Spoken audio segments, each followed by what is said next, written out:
Hello, gardening friends. Welcome to the Weekend Gardener. Well, it's a beautiful garden we're visiting today. It belongs to Philip Leverage. Good morning. Good morning, John. It's really neat out here. You've done one of the things that we all talk about, and that is get rid of the lawn. That was one of my first priorities. Yeah. And you did it pretty well.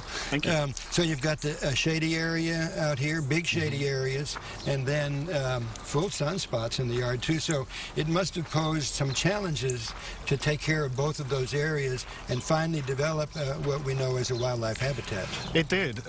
What I also found was that having a shade environment and having these sort of little pockets of sun afforded me to experiment with a lot of different plants. Yeah.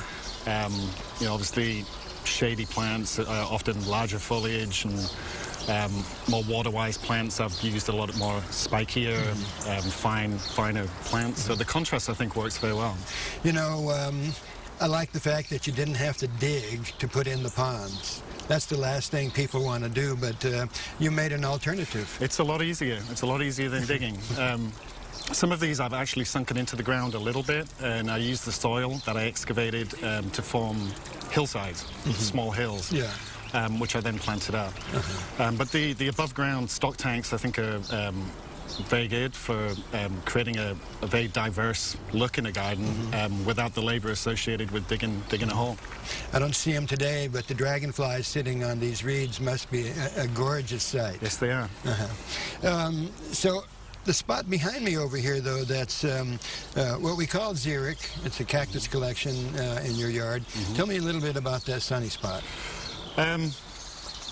Well, there I introduced a lot of decomposed granite to create a very sharp soil, and that creates a fast drainage, so you can plant a lot of cactuses, succulents, and so forth. I like that particular bed because it does contrast with the shadier areas and the softer planting schemes. Yeah, and the look of the whole yard, really nice. It really ties together. It must be fun for y'all to come out and enjoy it in the evenings or whenever you get a chance to come out and enjoy it. It is. You and your wife and your children. That's right.